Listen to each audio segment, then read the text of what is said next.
Cool. So, welcome back to the Weakest One podcast where human vulnerability meets the power of Christ. I am your host, Jericho Jones. And The um, man, the myth, and the legend, Jericho Jones. yes, sir. And we are here with one of my good friends, Thomas Neal. What's up, Um, brother? Nothing much, man. Before we get started, let me tell you a bit about this guy. Um, so, so Thomas is one of the most unique individuals I've ever met in my life. And I say that with such respect because there are so many plastic people in our culture today. So many people that kowtow to societal standards and expectations and labels. And Thomas has spent his life just defying all of the nonsense. And I have so much respect for his courageous choices throughout his life. Just going all in on friendships, relationships, commitments, um, taking powerful risks that, some succeed, some don't, but he learns from all of them. And so Thomas is one of the most well rounded human beings that I know. And I don't just throw that out lightly in a world that just accepts what we're told. Thomas asks questions, and he asks great questions. Um, and when those answers don't satisfy, he just asks more questions. And Yep. people get so frustrated. But it's like, you know what? That's how you grow. That's how you become who you're made to be. Um, and that's what Jesus did. Like when he didn't just talk at people, he asked questions, and he asked questions that made people think, and made people dig deep. And that's the kind of man that Thomas is. He's a deep digger. So I am so honored to have Thomas Neal here with us today. Uh, yeah, man. Thank you so much for giving us your time. Well, thanks so much for the little intro there. Yeah, I do dig deep. I'm not a status quo type of guy. I'm a very anti status quo type of guy. You're right. I'm always asking questions. And they're so A lot of refreshing. questions make people do what? They're so refreshing. Like, Yeah, a lot of questions people don't ask. A lot of questions that people are afraid of. right. But I mean, if you want to get to the truth, I say this on my podcast all the time. Yep. It's, the Jesus said he's the way, the truth, and the life. And so that means that we need to be seeking truth. And when we're seeking that truth, it leads us to him, I think. So that's just something that I hold to. I think it's important. So yeah. Absolutely. One of my favorite proverbs is, I believe it's 25:2, where it's the glory of God to conceal a matter, but to search out a matter is the glory of kings. It's Yes. like, yo, we're Yep. supposed to embrace mystery and dig deep. We're Yep. not supposed to get spoon fed, you Yeah, know. yeah, and a lot of people, I think sometimes they think that I'm focusing on the quote unquote wrong stuff, but I'm trying to remember which verse it is, but there's a verse that says basically, do not indulge in the wicked the practices of evil, but rather expose them, Right. and I think there's all these things, I think we got to do all of the above. And I do think that the Lord has hidden a lot of things over the years. I mean, his entire thing. I've been learning about Hebraic ideology, Okay. and it's so different than our Greek mindset. And one of the biggest differences is that, like, when they wrote the Bible, their intention a lot of times was ask the right questions. So we think of, in our Western mindset, we think like, oh, I'm telling you information so that you know the information. But their mindset was, I'm going to give you some information so that you can seek out the rest of the truth. Like, so Right. the truth. It's sort of like the movie Inception. It's if you give somebody some information or inspiration, they're going to know that it wasn't them. But when you let them find it themselves, then they actually like embrace it and it becomes more real to them and more true. Yeah, and I love that because ownership is something that we're lacking so much of these days. Like when we get spoon fed, we're actually being robbed of the opportunity to establish a firm identity and to take ownership of the relationships. Like let's say for Christianity, for example, when we get spoon fed, we we start co-opting other people's relationships with the Lord, and we really don't know the Lord for ourselves. Hmm. But when we're forced to take risks and spend time, and God forbid, be wrong, then we get to own those experiences with the Lord, and I think that He values that far more than just absorbing the correct information. Like He wants a Yeah. relationship. Yep. I listened to a podcast called the Bama podcast. It's where I've gotten some of this like comprehension of Hebraic stuff. Them and Dr. Michael Heiser. But one of the things that they mentioned about that was, when it comes to like the patriarchs of the Hebraic faith, Jacob was like he was not who you would expect God to pick, but he was moving, like it's easier for, they say that like it's easier for God to move like to redirect a moving target than to move a somebody that doesn't want to budge, you know what I mean? Right. So yeah. That's so good. I love it. Man, we're cooking already. We haven't Yep. even gotten into it. Yeah, man. So generally, it's I just go into the interview. Yeah. But lately, I've been talking with the Lord about the structure of these podcasts. I shared a little bit with you via text before we jumped on. Um, but we I kind of believe that this pod is supposed to be just as real and raw as possible.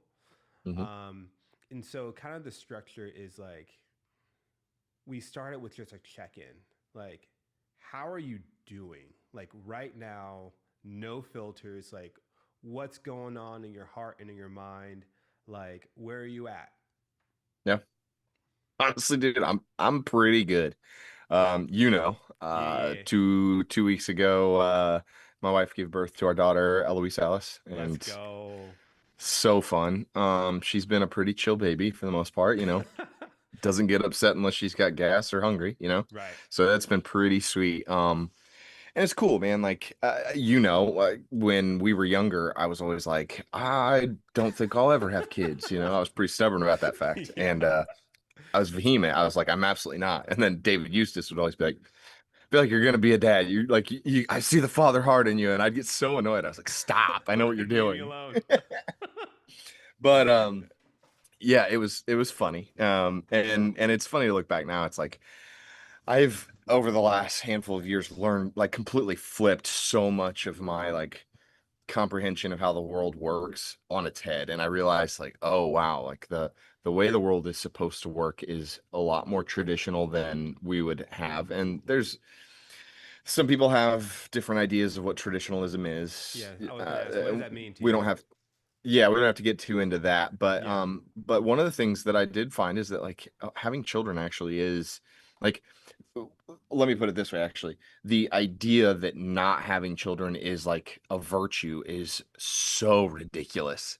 And that's kind of what our culture has touted, and I realized that over the last few years, like the way of the Lord really is to be fruitful and multiply, and that's actually how you change culture. People Mm-hmm. are afraid, and I used to say it too.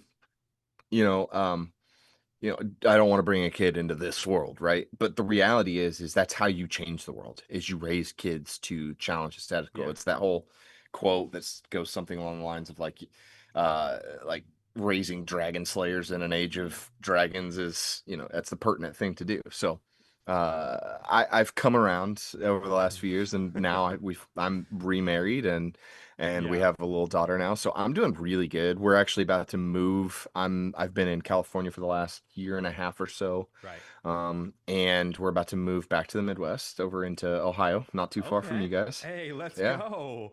We're in yeah. Ohio.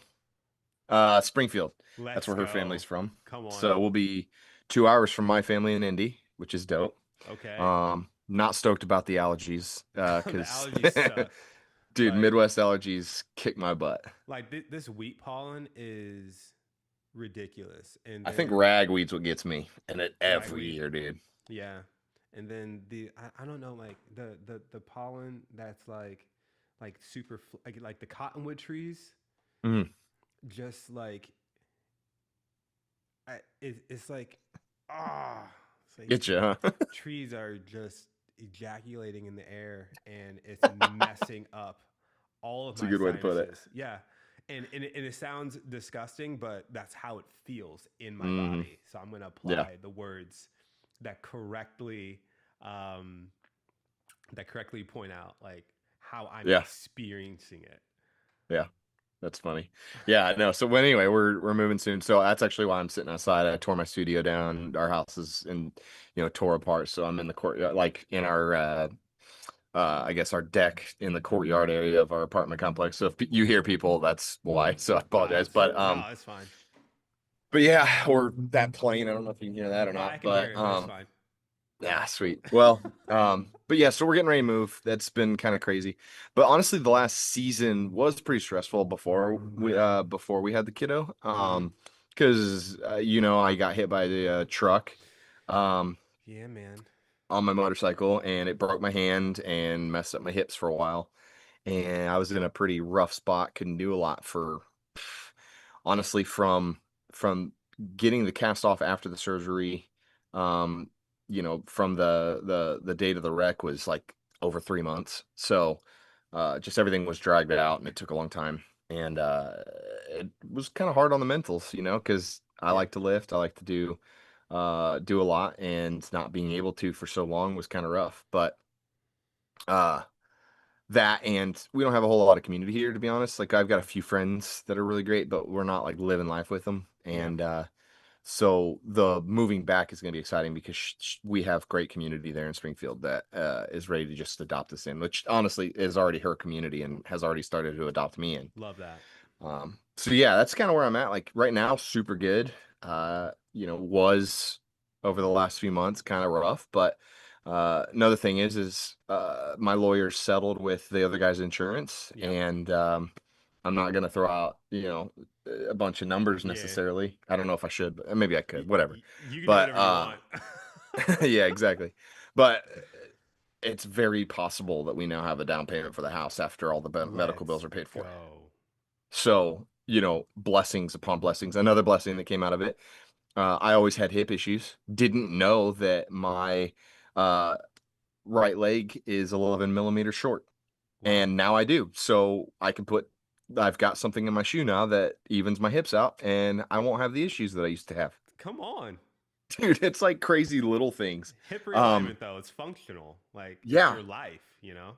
Yep. Our baby, I would have never met our chiropractor. He blessed us with coming to the hospital to adjust our kid, because he was going to be out of town afterwards, and he wanted to, make sure that she was aligned properly. Like, just wild blessings that came from Let's go. being hit by a truck. You know, it's like, what even, like, well, it was really hard and it sucked, and I'd never want to do it again necessarily, but uh, It's not something that you want to happen again, but yep. But beauty from ashes, man. God is good. He Amen. likes you. So that kind of gives a bit of a picture of how I am right now, man. Yeah, I've seen a couple of your Instagram reels of you working out, um, and sharing some vulnerable spaces about how kind of you weren't you're currently not in the place that you wanted to be, um, Yep. but you're taking this season as an opportunity to remake some of those gains. Can you, Yep. can you tell us a little bit about that process? Like what happened in that mindset shift? Honestly, it's a shift that I constantly have to work through anyway. I well, like 3 years ago or something like that. Geez, there's more planes than normal right now. I don't understand why. Sorry about that. No, I can't. Uh, I can't really hear them at all. okay, good. There's usually none, but there's like been five since we started recording. There must be a fire or something maybe, because that's a lot of times why we would have a lot of. Anyway, Mm. I digress. Uh, about 3 or 4 years ago, I broke my ankle. Mm-hmm. And I think that exasperated the hip issue because Yeah. I used to power and Olympic lift a bunch. I still do, I guess. I just haven't in a long time. Um, and I got super strong, like Yeah. squatting unreal numbers for my size. And it was fun. I love that. But my body was kind of getting into a point where I was like, this I'm feeling like a little decrepit, to be honest. So Yeah. I wanted to start doing more like mobility work and like getting my body into. So I broke my ankle and it made my hip issues worse, right? Wow. And then I tried to get back into working out over like the last year plus or whatever, and it was pretty hit and miss. I mean, one thing is I had moved from I was in St. Louis for a little bit, and I moved here to be with my now wife, Yeah. and I wasn't spending as much time in the gym as I wanted to, and I felt like I was getting a little weaker. But then my hip issues got worse. I got sciatic issues, and I was trying to figure it out. I didn't know why, so Yeah. I felt super weak already. Had already gained a little bit of weight, more than Mm-hmm. I was super comfortable with. I Yeah. had never really sat around the 200 mark for very long, and I was like, this is kind of uncomfortable. I mean, I didn't look bad, but I was like, it's a little uncomfortable. Not gonna Right. lie. Mm-hmm. And then this year getting hit, I'm sitting. I've been like I touched I think almost 220, and I'm like, dude, this feels really bad. Like I hate this. Yeah. I feel weak, I feel incapable, and I feel sluggish and all the things. And so I guess the thing that I have to always come back to is, especially with like the leg lift thing and having balanced tips now and being in a better postural position because of what the chiropractor's given me to do. Um, it will allow me to rebuild better than I was before, if that makes sense. And Yeah. I just have to keep reminding myself that. And then I've been out of discipline for so long that I'm trying to rebuild that discipline, Yeah. and it's a fight. I'm not gonna lie, it's a fight. I'm older now than I was, and I don't Facts. have as much routine right now as I used to. Uh-huh. Um, since I'd been on disability and now I'm on paid family leave and we're moving, and so I'm gonna have to get a new job. Like everything, so it's harder to maintain discipline when you're out of a rhythm. I'm just be honest. Yeah, absolutely. So I'm Um, trying to maintain some semblance of you know working out once in a while, but it's still tough, man. But it helps to know that like, okay, I'm in a better spot starting, and I'm getting there. So yeah. I don't know. And then once you work out, you feel better. So it's like, okay, Right, just got to right. keep doing it. What would you say to those who are kind of like in that same kind of a similar predicament where like there is something that they really want to attain, um, but there's so many competing factors in their life Hmm. where they can't foresee um, they can't foresee a path forward toward their goal. Like they feel like they have to like put it on a shelf or give up. Like what would you say to those folks? Well, I mean, ultimately, most people don't actually like. You don't actually have to put it on a shelf necessarily. You just Mm, have to create space for it. mm, Is usually the case. And not always. Some seasons are just entirely too like there's too much going on and you absolutely need to rest, and so maybe you're not going to be able to put another thing on the plate.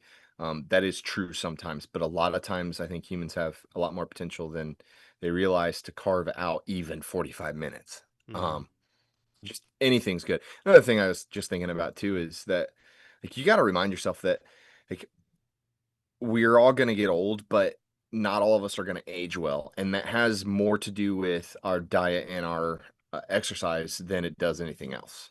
I mean, stress plays a role, but if you can maintain, like somebody presented the idea recently, like a lot of people have big anxiety, probably not so much because it's like they have a natural tendency towards it, but maybe because if you take in a ton of sugar and caffeine and you don't do anything with it, you get all this energy in you. And your body's like, I need to burn this off, and I don't know what to do with it, and I'm stuck here in a cubicle, and what I guess, and sometimes I think just doing more is probably the answer, like bodily wise, Hmm. and then aging well. I want to age well. I don't want to be old and broken like almost everybody else. So I keep that in the back of my mind, and it helps me motivate to do that thing. But when it comes to, you know, other things that aren't fitness related and stuff, I think it just comes down to, for me, what is most important to me. The things that are really important to me are living life well. Hmm. I don't want to. It's so nuanced, man, because on the one hand, I want, I need to build a life that allows my family to live relatively comfortably. But Right. at the same time, I don't want to be so worried about working so many hours that I'm burning myself out and then not having a family life and not having all those things. So I guess really what it comes down to ultimately is like, what are the most important things? For me, it's I want to age well Okay. and I want to live well and have good stories to tell. Like I don't want to be, You do have good um, stories. dude, I've got a lot of stories, and I want to maintain that on some level, but life's not going to look like it used to. I lived in a van and off the back of a motorcycle for the better part of 2 years. That's not my life anymore, Right. and so there's still some semblance of that like quote unquote living that I want to maintain. But also right now I feel like I'm in a season where the Lord's really wanting me to learn a ton of things because I do feel like I'm starting to realize a teaching gift, and Let's I've always go. had sort of a bend towards, I guess, truth, and Yeah. so I've been wanting to share it more, and so he's having me spend more time in learning, and I guess it's just a priority list, man. That's what it comes down to, Yeah. and if it's not a priority to you, then you're not going to get to it. And but you have to face all the things, and recognize that like yeah, maybe lifting heavy weights isn't a priority to you, but maybe living long and not broke down is. And so figuring out a way to make it work because you can make it work. And I don't know. I guess accountability sometimes can help. Some Yeah. people need that. I don't need that as much usually because You're very I'm driven. I can be. Yeah. But some people need it, you know. Some people need to be reminded that like, hey, this is actually really important and you need to do it. Whereas for me, I'm like, come on, you nerd, get after it. When I'm talking to myself, Yeah. it's like you don't want to suck when you're older. Let's go. You don't want to suck when you're older. That's hilarious. Yeah, You got into kind of what the Lord has been showing you as far as a teaching gifting, and I think that's a really good segue into like yeah. you know answering the question like who are you, like who do you who do you not like who are you, but like who are you, who do you see yourself as, who do you believe the Lord sees you as, and are there disagreements between the two? There have been. Yeah. I know there was a time in my life where um, I would have been like, yeah, the Lord cares about me, but I don't know that He loves me, and I Mm-hmm. would have said that flat out. I was Yeah. like, you know, um, but one thing I've learned is, well, Matty Montgomery, a long time ago, taught on the idea that the first lie had more to do with identity than anything Yeah. in the Bible. So he framed it this way, like when the serpent comes to when the Nakash Mm-hmm. comes to Adam and Eve, it's if you want to be like God. But right before that, God says, "Let us make man in our image to be Right. like us." Yeah. Right? So the first lie is like, well, it's a veiled lie, like, oh, you're not really like God. So if you want to be like God, Yeah. and it's the same thing with Jesus.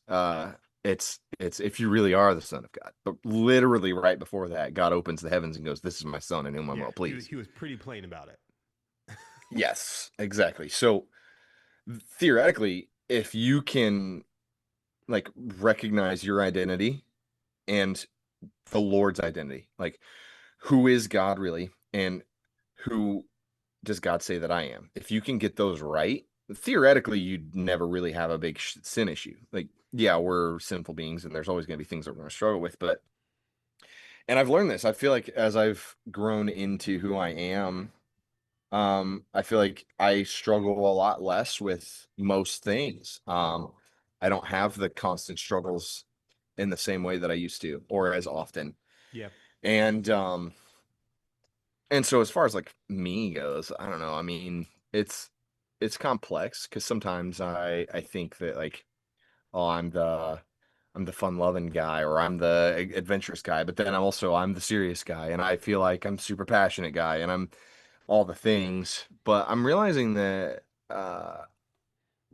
that I don't I don't know. It's so nuanced, man. It's hard to answer that question Yeah. because on the one hand, it's like I am the guy that went and lived in a van for 4 years Yeah. and traveled and worked for a motorcycle company, just riding around all over the place, and a motorcycle apparel company. Right. And I am the guy that is now married and wants to build a homestead and feels a draw towards ministry and truth and seeking out like deeper things.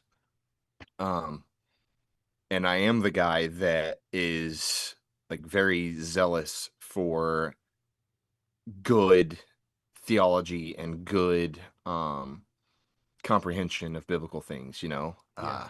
I get frustrated when people make claims about the Bible through the English translation and they don't realize that actually when you look at like the Hebrew, you're kind of your theology you just built around this English translation doesn't actually make sense, you know. No, it's not foundational at all. A lot of times, yeah. Yeah. So I'm at a point now where I'm like, I would love to learn Hebrew, you know, Yeah. which is funny because, dude, for so long, I was like, yeah, I don't need schooling and I don't need this. And, and now I'm at a point in my life.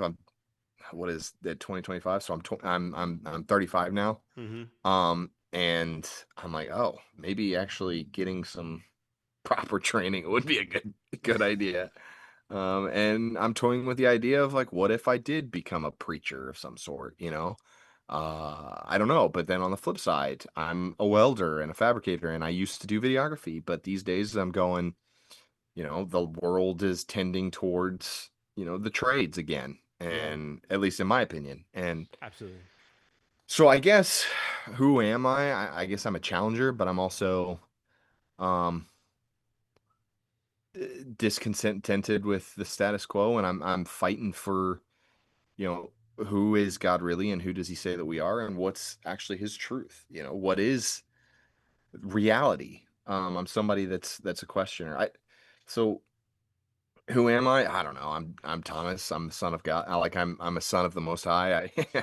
Yeah. Yeah. I and I'm out there. I don't know, man. I don't know how to answer it necessarily. I think you answered it great. I think, those are, you know, our identity is foundational as, like, sons of the king. But there are certainly elements that Hmm. identify us as fearfully and wonderfully made. Hmm. And I think you identified so many of your characteristics that um, are truly who the Lord wants us to be, holistically, but you manifest them in a very potent way. Like truth seeking, like the Lord wants us to seek the truth. Period. Point blank. Like there's no question about it throughout Scripture. Um, Jesus is constantly inviting both disciples and Pharisees to reevaluate their preconceived notions. Um, Yep. Throughout the Beatitudes, and even when he was being persecuted and questioned, um, he's not just going for logical explanations. He's really digging deep into the heart of what the scripture was and Hmm. comparing it to what it has become. Um, and so I really feel like that's really who you are. You are a challenger, but you're also a builder. Like you are Hmm. someone who creates safe spaces to cultivate knowledge, cultivate understanding, but not just leaving it in your head. You want to translate that into action, into Mhm. lifestyle patterns, not Yeah. leaving people where they are, but equipping them with what they need to get to where they're made to be. Absolutely. I mean, just on a practical level, when it comes to that, like, yeah, I love seeking out random truths about like Hebraic ideology and the Nephilim and what did, the Deuteronomy 32 worldview stuff Yeah. and what are challenging things to different eschatologies and all that stuff. But on the other side, there's this real thing for me about seeking out like what is life actually meant to be like even.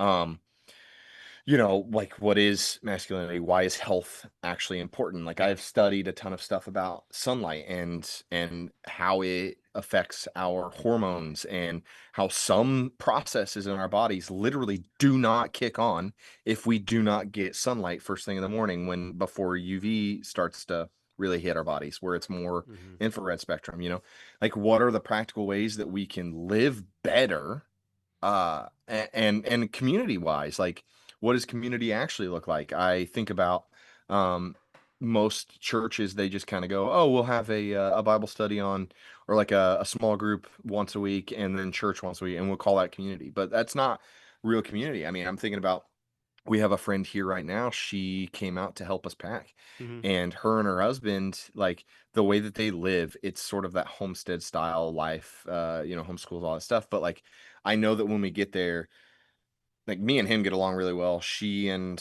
the wife get along super well. Yeah. And it's this dynamic where I know that we're not just going to get together every once in a while. We're also going to like Christmas, this last Christmas when we went Yeah. home, he had gotten 2 deer. He's like, dude, you want to come help me process them? I'm like, I've never done it, but I want to. So went out there, helped him skin it and cut off the cuts of meat and all that, Mm-hmm. different. It's just like living more intentionally with each other, Right. learning skills and learning, Your and life is helping not each your other own. out. Huh? It's like your life is not your own. Right. And it takes a community to like, it really does take a village to raise children, in my opinion. We've got this isolated culture. And so another aspect of that seeking truth, it's like, what what is a good life actually like? Like this isolationist American ideology is actually so antithetical to good living.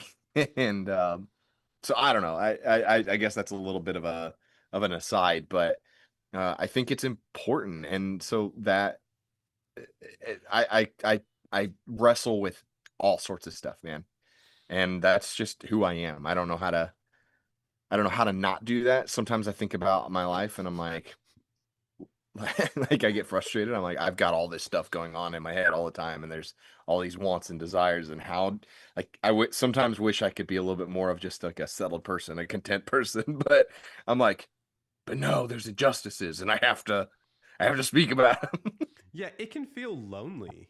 It can Mhm. feel really isolating to have the type of mind that just keeps going and that is is is not satisfied like the rest of what seems like the rest of the world. Mhm. Um, it can be yeah, it can be very isolating. So and I get that. I get that. I think a lot. Um, my viewpoints often um, strike a middle ground between two opposing sides. Yeah, Um, same. in just, but they kind of like, I kind of like, skate on the edge a little bit too. Um, and so oftentimes like I'm in a lot of church Christian circles, and like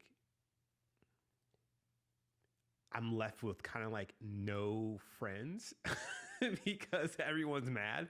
Um, but it's like Yeah. I'm sorry, I'm not gonna co-opt everything that you say. Yep. That's just not authentic relationship. Like, Yeah. But when it comes to like political stuff, especially, I'm always joking that I swing on all sides. Like I'm an equal opportunist when it comes to like, hey, every side's got its problems, and I will absolutely hammer on all of them. That's so But provocative. which is funny because I would be considered more of a like a right-leaning type person, but Hmm. I think the reason why I swing harder on the right is because most of the time they claim to be Christian, and I go, what you're saying is counter Christ. Like Not that only ain't it, that, bro. most of your policies are counter Constitution. So like you claim to be for the Republic, but you're acting as though you're anti-Republic, and I don't know. We don't need to go down that, but We can. um, do what? I said we can if Well, we we can if want. you want to, but it's just one of those things where at the end of the day, I mean, I want what's true. I don't want what's traditional for tradition's sake. I don't want what's just been accepted as fact that isn't fact. Hmm. And I'm not playing to tickle people's, ears. I don't want that. I want I want what God wants. And I want to be on his team. I don't want to be, on a political side and assuming that oh, that's always been the quote unquote Christian side. So I'm just gonna go along with what they say because that must be Christian. I'm actually gonna get in. I'm gonna study my Bible and I'm gonna study what truth actually is and all that stuff. So Hmm. How has how has the Lord held you steady in the midst of that? Um, because it can be quite exhausting to maintain a sense of truth um, in such a polarized world. You know, in Isaiah, I forget the chapter, but it mentions the idea that truth has fallen in the streets, like truth has succumbed to a level of violence that um, that it should never have inflicted, and that makes it so distorted, devalued. Even how has the Lord really empowered you to maintain that insight? well, there's a couple things that immediately come to mind. One, I guess I grew up being picked on and grew up being kind of isolated from, popular culture. So I think uh, that that and my personality type is very challenging anyway. I'm very comfortable with the tension. Yeah. So that it does make it easier for me to deal with stuff like that. Mm-hmm. Um because I just have a natural tendency towards challenging things anyways. Like when I was younger, I'd challenge just to challenge. Like even I would just be the quote unquote devil's advocate, just to be the devil's advocate. And anymore I don't as much because I'm just not as interested in being contentious just to be contentious. Right. But when it comes down to like in today's culture, I think a lot about the fact that, you know, there's this conspiracy thing that's happening in the world that and a lot of it I'm all for. I'm all for tearing apart all the paradigms and trying to figure out what's actually true and recognizing that there's a much deeper thing going on than what we think there is in just about every sphere of the world. So when it comes to political agendas, that's absolutely a thing. When it comes to like, yeah, the CIA did do a bunch of, satanic ritual abuse on children, like those things actually did happen. Mm-hmm. But like, are there lizard people running the world? I don't think so. I think that that's a silly idea that came from Mesopotamian ideology that honestly just reflects a similar thing to the Genesis 6 narrative, to the Enochian narrative, to all these different cultural narratives in the past, like even some of the Native American narratives. Like Mm-hmm. it all fits in a way, and I think they just represented the lizard thing the same way that the Bible represents the Nakash as the serpent, but the Right. Nakash actually breaks down to more of like a seraphim or a serpentine type angel is what is really what it comes down to, or it could even just be a tribute to like your snake tongued kind of idea. Like it could be all of those things. Or like a dragon, so to speak. Yeah, yeah. Well, even that, a lot of times is probably actually it's more metaphorical than it is. So it wasn't a literal serpent. Same Yeah. thing with the Mesopotamian stuff of like the lizard people, quote unquote. So when it comes to like sifting through and trying to find like what is the actual truth, I think a I have I'll say this when it comes to like belief in God. Yeah. When I was going through my dark night of the soul, I would tell people like I've seen too much to never not believe.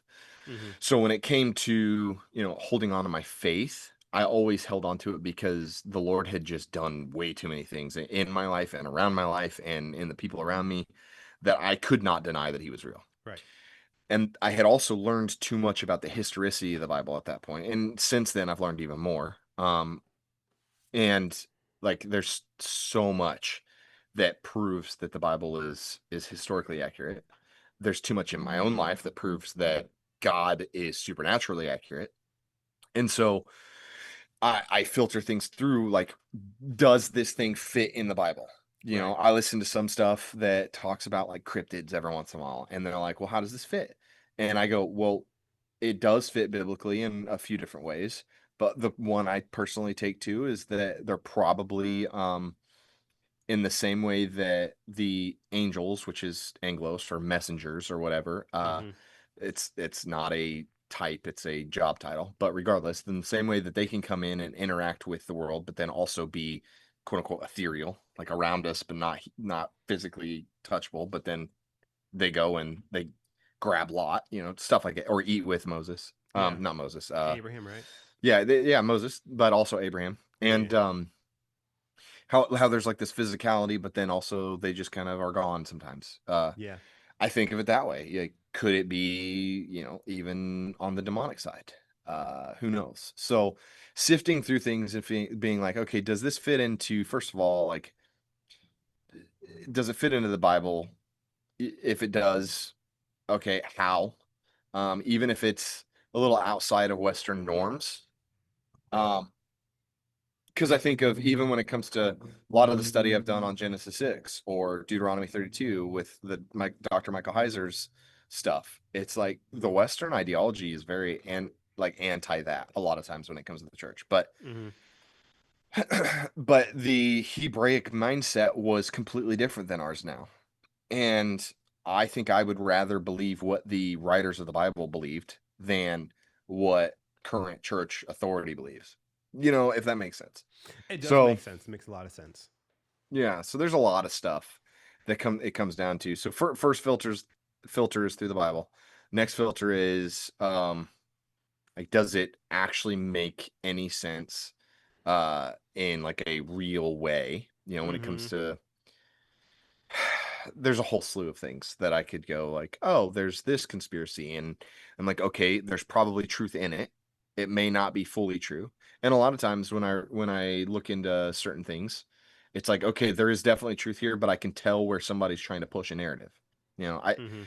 and maybe some of it is praying for discernment. I feel like I have a gift of discernment, and Yeah. so it's a little bit easier for me to sift through things. But a lot of people, they fall down these conspiratorial rabbit holes, and next thing you know, they're full bore believing in something that they should maybe actually look at and go, there's something to this, but I don't know but I'm not going to grab full, like, I'm not going to grab it, you know what I mean, and make it my thing, which happens too often. Yeah. I on that note, I have a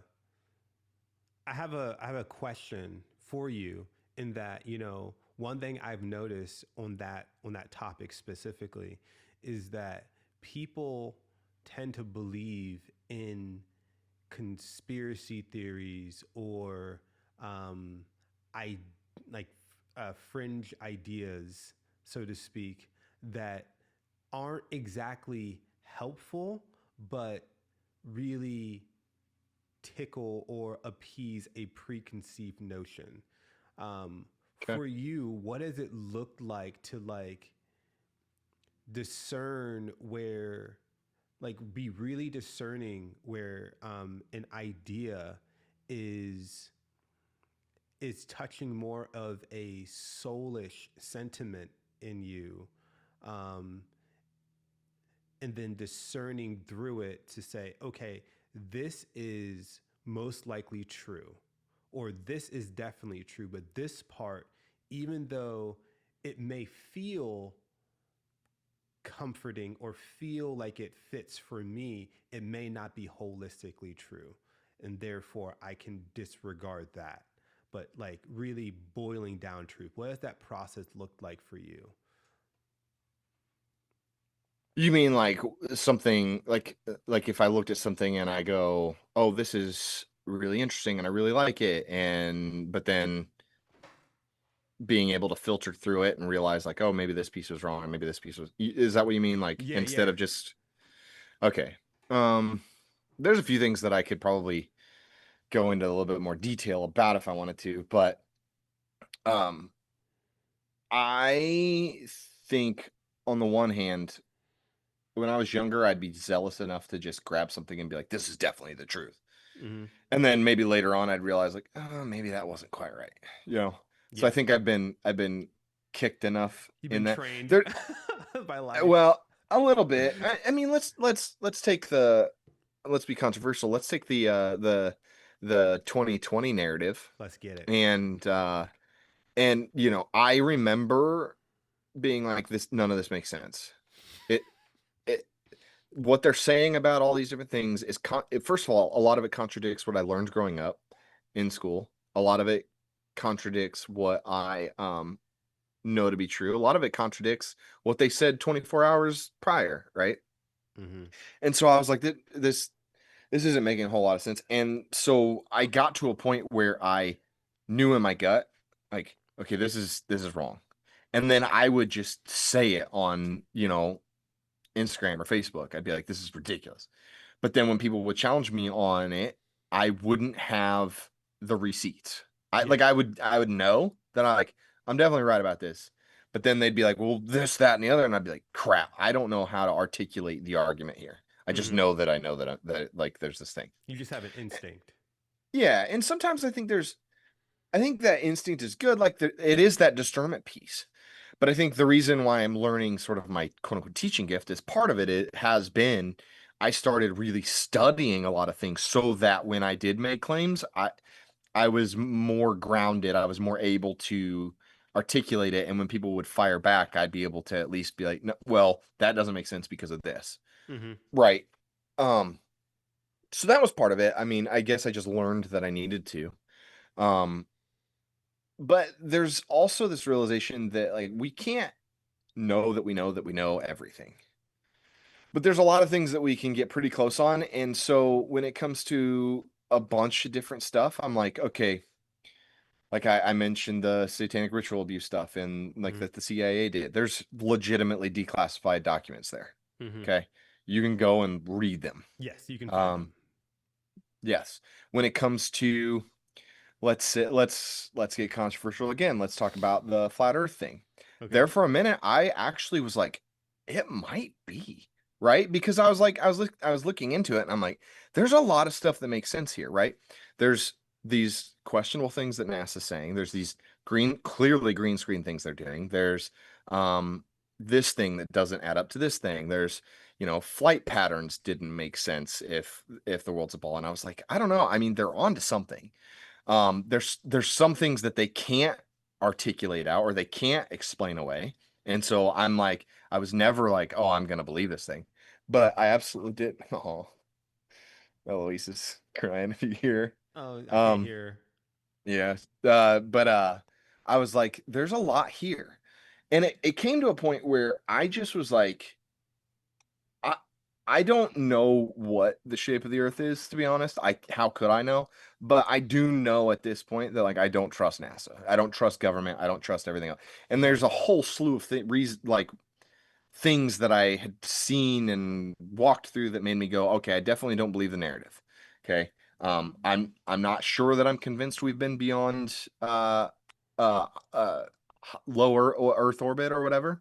I'm not convinced of that. I don't know. I definitely am convinced we never went to the moon.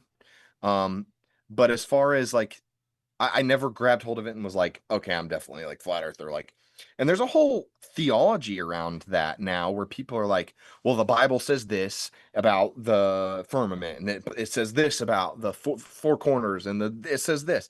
And there's people that have created a theology that basically states that you have to believe that the earth is flat if you want to believe that the Bible is true. And I'm like, Hmm. that's a little bit pushing it, because Wow. the more I've learned, the more I realize that even when it comes to the flood, the term that's used for whole earth is actually it like the Hebraic vernacular states that it's like, or is like the known earth. It Right. doesn't necessarily mean it was the entire America, Asia, everything. It doesn't mean that. It Yeah. actually doesn't. And people get pissed off about that. I don't care. Yeah. It doesn't necessarily mean that. That's the truth though. Like the biblical writers had a limited perception of the earth. And Yes. so when you read it from their perspective, like we Well, can't and the Hebraic vernacular, like yeah, that's how the words literally, like that's what they literally mean. yeah. So we can't impose our understanding of the planet upon those writers as if Yep. they should have had that knowledge. Yes, Like our English Western understanding. right. And so we Right. have to back off a little bit and like Yes. drop some of our preconceived notions to be like, okay, let me enter their world and see what 100%. they saw. 100%. So there's this whole theology built around like you have to believe that the earth is flat to Right. to believe that the Bible, like to believe the Bible 100%. And I'm going, not necessarily, no, because when you get into the Hebrew, it's that's not consistent. And then there was this thing that, like, again, I was always like, I mean, it could be, but I'm not holding on to that. I don't know what the Earth is, but I know that I don't trust the government. I don't trust NASA. Whatever, right? That's so I could separate them out. Sure. And then there was an experiment a couple years ago, or maybe last year, I don't remember, where a bunch of flat earthers and flat earth deniers went to Antarctica and they proved that the sun did actually stay in the sky the whole time. That's impossible on the flat earth model. So I was like, okay, well, I don't know that I believe that we're flying through space at, what was it, 6,660 miles per hour or whatever. There's a lot of weird 666 numerology in NASA's calculations. I'll give you that. Mm, It's super weird. okay. And then some weird occultism stuff like Jack Parsons. All right, I won't do that. But You regardless, there's a bunch of can. weird occultic stuff that is NASA history. Warner von Braun, he was brought over from Nazism. He was a Nazi scientist that got brought over in Operation Paperclip. There's so many different weird things. Best friends with Walt Disney. And so I'm going, okay, well, the Earth is probably a ball. Cool. Do I trust what NASA says about the rest of everything? Not necessarily. They Hmm. might be right, but also I'm not convinced. A lot of the times the math doesn't add up. There's literally stood on Indiana Dunes Beach and looked at Chicago from across the lake. Yeah. According to their math, that should be impossible because it should be below the bend. So is their math wrong, or is the Earth a little bit weirder shaped than we think it is? I don't know. No clue. I am going to stand here and go, I don't know, and I can do that in a Absolutely, you culture that can. says you have to pick a side. I'm saying absolutely not. I will not, because I can't know. Why would I build an entire like ideology around this thing when I can't know? Like I can know that this is inconsistent on this side and this is inconsistent on this side, and neither of them can harmonize enough to make me go, yeah, that's probably true. Right? More than two or more things can be true at once. Like I, That's the other thing, Hebraic ideology, that like they used to believe like, yeah, two things can be in tension. We don't believe that anymore. It's stupid. and it's to the detriment of clear thinking and connect, like interpersonal connection. It even goes deeper to that. Like Yeah. we've idolized the ideas surrounding what we think we know so much that we can't even conceive of the idea of connecting someone who doesn't think the way that we do. Yeah. Yeah. And that is heartbreaking because Yeah. And it some of the coolest people I've ever met don't think like me at all. yeah. Yeah. And it's wild, man. Like I I think like I've been on a big communication kick lately because I've learned a bunch of communication tools that help me articulate better communication now. And It's true. Like even in our, I've harped on this on my own podcast multiple times. Like in our pre-marriage course, it shouldn't have been a call to pre-marriage course. It should have been a how to communicate course is what it should have been called, and it should be Mm-hmm. open to everybody because that's essentially what almost all of it was how do you communicate well?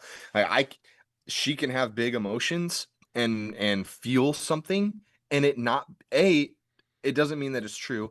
It also doesn't mean that I'm a villain in her story. It just means that she felt something Right. and um and perceived something probably because of how her life was growing up or probably because something happened in a previous relationship that felt this way and maybe this thing felt similar and so it triggered that emotion. That doesn't necessarily mean that she believes that I'm a bad guy. It just means that she just had a really hard time just a moment ago when that thing happened and we can talk through it. We don't actually I don't have to get defensive. Yeah, exactly. And so that's like what we're saying is like in every sphere of things like I know flat earthers that are like vehement, like you absolutely have to believe it. And then I know people that are like flat earthers are the stupidest people on earth. And I'm going, okay, first of all, no, you don't have to believe that the earth is flat to be a Bible believing Christian. Shut up. You don't know what you're talking about. Learn some Hebrew. And on the other side, no, they aren't absolute idiots. There's actually a lot of math and a lot of whatever involved. And maybe they can't articulate it all, but there is some reason to question the narrative over here that they have right. Now they may not have the full piece, but like they're not actually idiots. And so No. I actually do want to do an episode that breaks down some of the like why do people believe it? And I mean, obviously, why I don't go there, but like, why do people believe it? Because I think there is a reason to at least um, have empathy for what they're seeing. Right. Because it's like, okay, yeah, NASA did all this stuff, and all these other government agencies from other countries did all this stuff that none of it lines up. Like you can't weave it together in a good fine tapestry. It's all a mess, and none of it makes sense. And the math doesn't add up here, and the math doesn't add up here, and there's this weird symbology stuff here, and there's weird occultism here, and this Nazism here. It's like okay, they're not idiots. They may have come to a conclusion that's a little bit out there and maybe not provable and whatever, but that doesn't mean that just because they see things differently than you that they're morons, right? So Right. I don't know. Yeah, it's so funny how quickly we jump on the accusation of stupidity for people who don't think like us, as if we have as if we have the ability to correctly perceive all of reality. Yeah, And it's like what kind of pride and what kind of hubris do we have to maintain to believe that my perspective is holistically encapsulates all of relevant reality, and if you can't perceive what I'm perceiving, you must be insufficient. yep, yep, That's kind of, I'll get a little controversial, that's kind of the root of narcissism. it is. Like that, those are very We live in a narciss narcissistic culture, man. yeah. Oh my gosh, I'm going there. Look at our president. I mean, like I honor the president of the United States, right? I honor the position, and I can still point out that m- many of his decisions, many of the things that comes out of his mouth, many of his patterns do not align with a, the biblical narrative of a righteous man. And so, like, more so, it's very a lot of really, um, really self-centered ideology that does not honor Christ, that does not make him the quote unquote Christian candidate. And so it's Yeah, like, what what are we doing? yeah. I think I think on the one hand he's our Saul. Yeah. He's the one that evangelicals begged for Mm-hmm. and the one that they got, and the one that is a curse to them, effectively. That's what the Bible said about Saul. And I believe that's what he is to us. But on the flip side, If anybody's interested, I did an episode on my podcast, Fringe Faith, where Yes. I broke down a little bit of the legal stuff. And then I broke down a little bit of like why I actually fundamentally believe that our government is hijacked. It's a corporation, it's not even actually government anymore. And why I am of the mind that the right is the tail of the serpent and the left is the head, because and it's the Ouroboros. It's always eating itself. And I wholeheartedly believe that it's the two wings, one bird thing, where, um, and it's the Hegelian dialectic, where everything that they all do, it's create a problem, uh, so that they can impose their solution. It's what, uh, it's what the Patriot Act was. Um, the Patriot Act was supposed to be us surveilling terrorists, but they proved very soon afterwards that that wasn't actually to survey terrorists; it was to survey American citizens. And then the stuff that Trump imposed about tracking and ID. Uh, the left let in a bunch of immigrants so that when Trump came back in, he could come in as the quote unquote savior and to deal with it. And so he's bringing in this biometric tracking thing. But I guarantee you, in the exact same way, that they used the Patriot Act against the American people, they will do the exact same thing. It's not about surveying people that are coming into our country. It's about surveying the people that are already in our country. And I know that because, there's U.S. codes that define a citizen as a voluntary slave of the or voluntary employee of the state. It defines the United States as a corporation of the District of Columbia.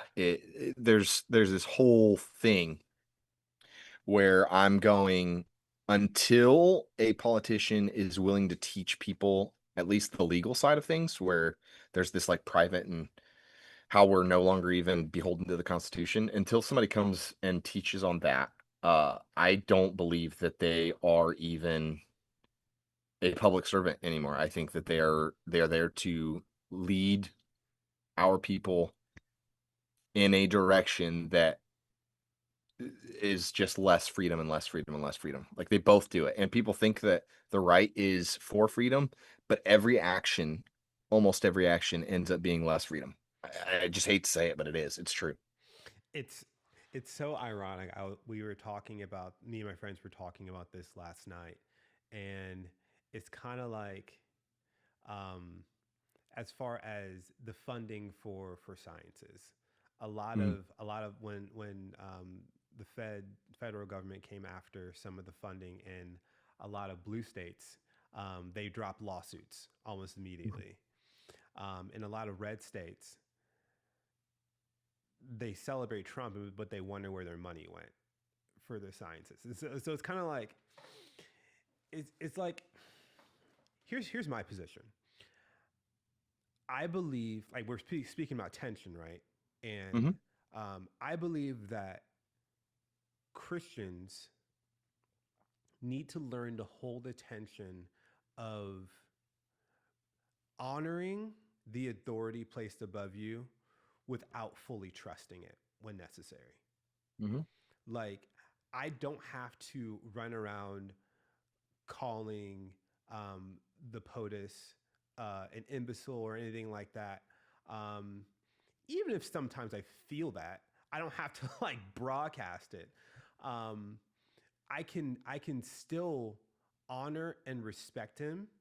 I believe it's First Peter that says, "Fear the Lord and honor the King," which is kind of tongue in cheek.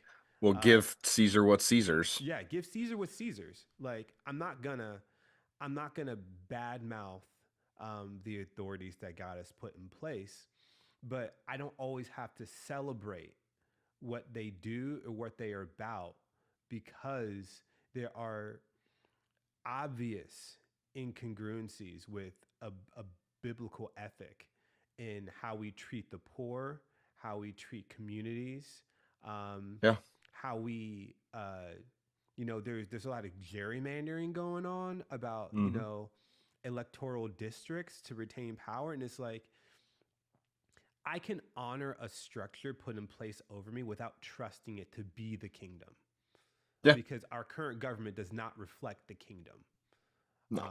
And I'll say that without repentance. Like, it's not the kingdom of God.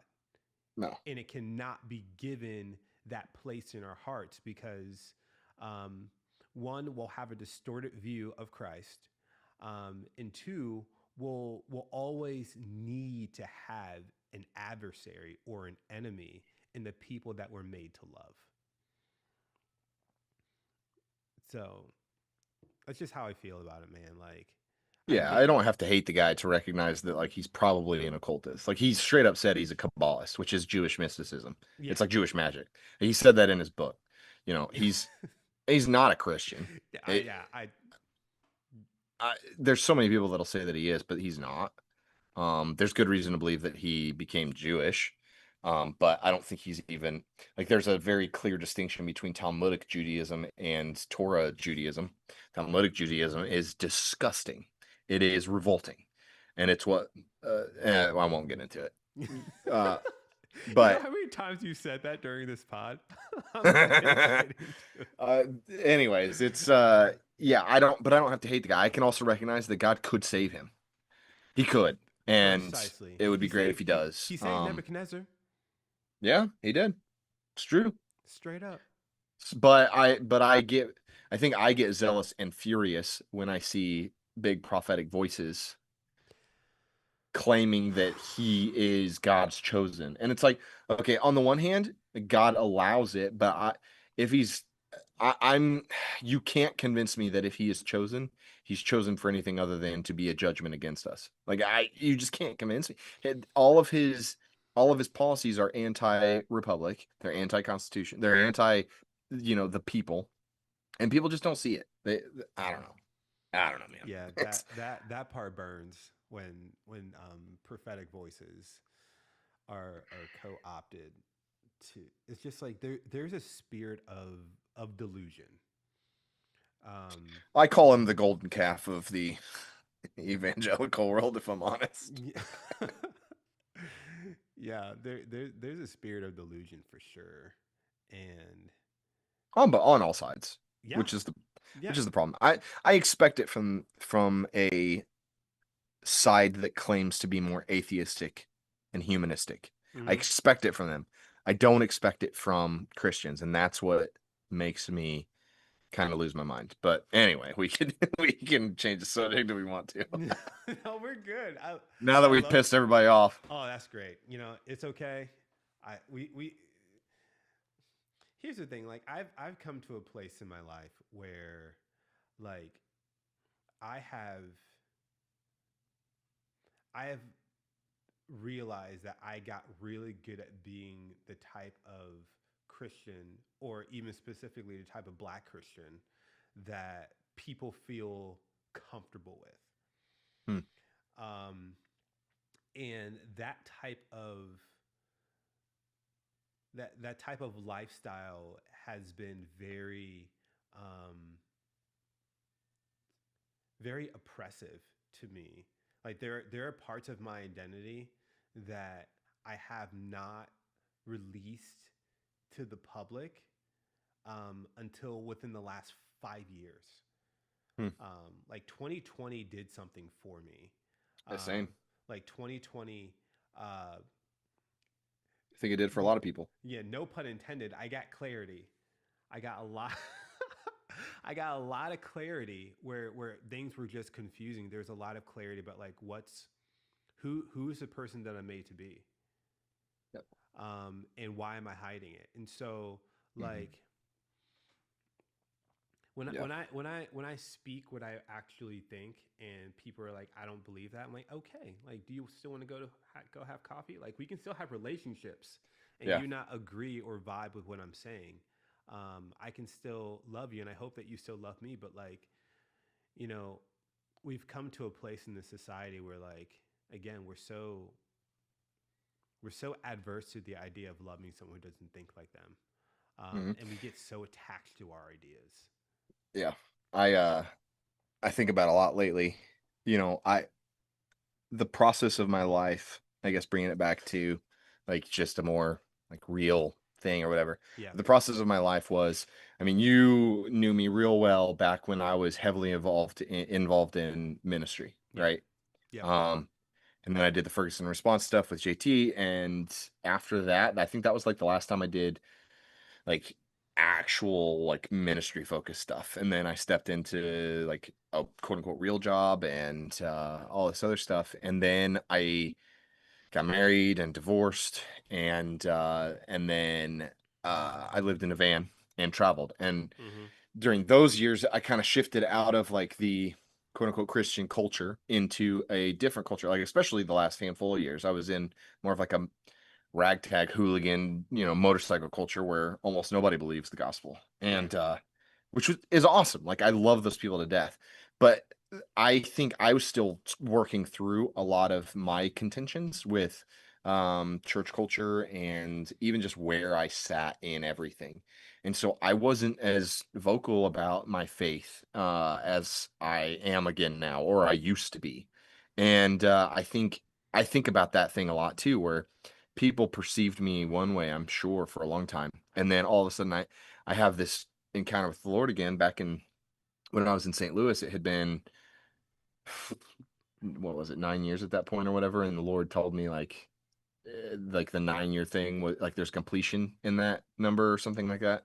I think that's what it was. I think it was 9 years. Anyway, I just remember there was a completion in it, and I had ended doing ministry in St. Louis, and then all of a sudden I pick up this like mantle again from the Lord to like, okay, now it's time to start building your or like rooting into whatever it is that the Lord's leading me into now. I still don't know what that looks like necessarily, but I've become again a lot more vocal about the faith side of things. And so I think about that a lot where people probably perceive me one way and then I come out and I start like hammering hard on all sorts of things, whether it be the conspiracy or the political or the faith stuff. And I feel like people will probably get a little whiplash from me because they're like, wait a minute, this guy, I don't remember this guy being quite like this. Like he was always a little crazy and a little bit out there, but like I don't remember this piece. So I think about that too, where 2020 definitely helped me to shift my perspective a lot too. And so I don't know, man, it's crazy. And that's why like I said before, that's why I've come into my teaching gift. I think it was partly out of that necessity to back up what I was saying and what I knew was true. And I don't know, there's like this prophetic edge in me that's always been there a little bit that's really stirring again. And that's why I'm considering the idea of like, what if I do end up doing ministry like as a profession or something? Who knows? I don't know. But anyway, What I just heard there is just that God is so patient. dude. And he told me straight up, he's like, I took you through that process because I've thought about it too. I'm like, well, if I would have just stuck with it, then I'd be further along by now, quote unquote. But the reality is he goes, I took you through that process so you could become a more full version of yourself. Because Right. I was pretty one dimensional before I stepped out of ministry. Even when I got married the first time, I was still relatively like I was very I took myself too seriously. I wasn't as I don't know. I definitely wasn't who I am today. Mm-hmm. And after that process of like being broken and then going and quote unquote living for a little while, it helped create a more full spectrum version of who I'm supposed to be. So he told me that, and I was like, that makes sense. And I have to remember that sometimes because I still sometimes I'm like, man, if only I would have done things differently, then I'd be quote unquote further along in one aspect or another. But it's like, no, I wouldn't be married to the love of my life now. I wouldn't have a beautiful daughter. I wouldn't, like I wouldn't be moving into a really cool community back in Ohio, very close to Indiana, where my family and some of my old friends are. Like you guys, like I'll Let's be so go. close. It'll be Yeah. fun, dude. We'll be able to hang out again. Yeah, I Um, love that, dude. I can't ride a motorcycle, but I can oh, I can buy a bike and I can pedal I can pedal next to you. yeah, yeah, dude. I'd love to get another bicycle or something. But yeah, it's crazy because the Lord really is that patient. He really is willing to work through the process. He doesn't need us to get anywhere fast. as much as we want to be get there fast. I've said this a few times, but I remember back in when I did YWAM, Mm-hmm. it would have been 2013. There was a prophetic lady, Amy Sollers, Amy Ward now, who basically, like, I don't remember exactly what she told me, but basically her word to me was, "It's going to be a while before you really do your thing that the Lord's called you to." And I hated that word, dude. I was not about it. I was like, "Come on, man. Oh, you mean like a year or two, right? Like you don't mean like Yeah, a no." while means a while. Apparently not, because here we are, freaking 12 years later. So, you know, I this is the whole point of this podcast.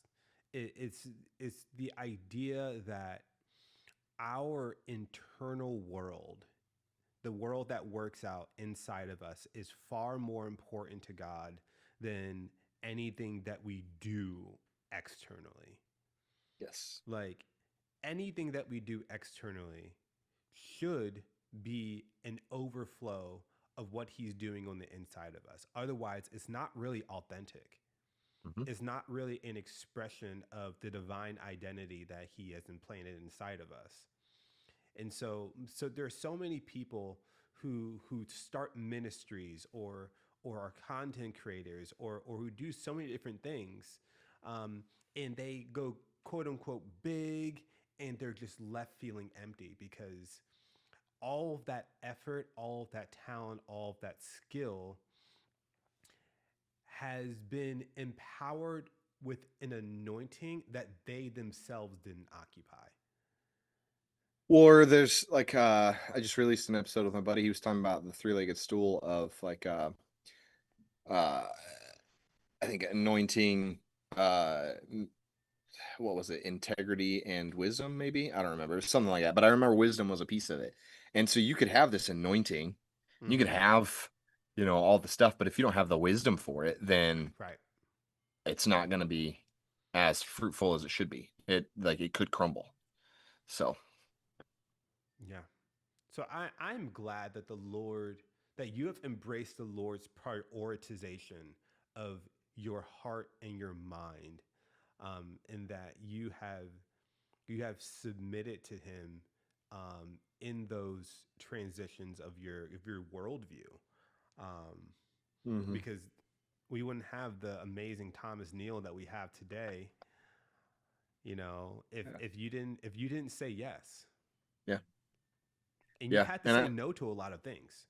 yep. And every piece of it has been important. You know, learning skills from back when I did one thing that seemed unimportant has led me to, a point in life where, uh, like those things eventually culminated. And now I'm using, skills that I learned 10 years ago that I never thought I'd use again, Yeah, but they all culminate something. So yeah, dude, you are such a fun person. thanks, man. Thanks. I I try to be. I really enjoy talking to you. Um, Life's too fun to take yourself too seriously. I learned that the yeah. hard way. What are some thoughts that you want to leave with the people? Like about a lot of the subject, we kind of went all over the place, which I love.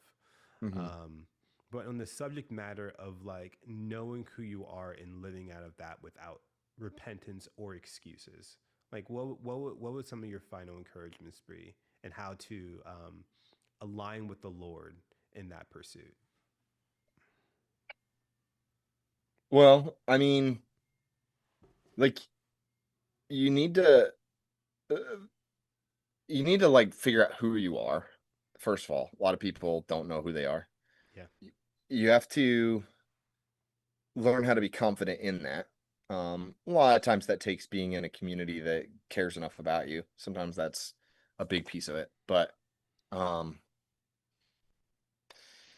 but yeah, then it comes down to just being humble and leaning into trying to have the fruits of the spirit, because you can have all this different stuff. You could have, an excellence. You could build a big business. You could have whatever, but if you don't have the fruits of the spirit, then it's vanity. It's hmm it's unto nothing. And Yeah. And so keeping the and then having the humility to recognize that like I might not be right about everything. Like the things that I can hold fast to is like Jesus is who he says he is. The Bible is historically reliable, and like he will actually intervene in my life. Like I've seen it a million times. We could do a whole podcast on just different ways that he's shown up in my life. Yeah. That proves him to be true. And oh, and I get, but yeah, just the unapologetic thing. Just kind of you have to like once you learn. Sorry, I'm distracted. My daughter's crying again. No, that's okay. Hey, Um, family comes first, my man. absolutely. Uh, but she's all right. But squirrel.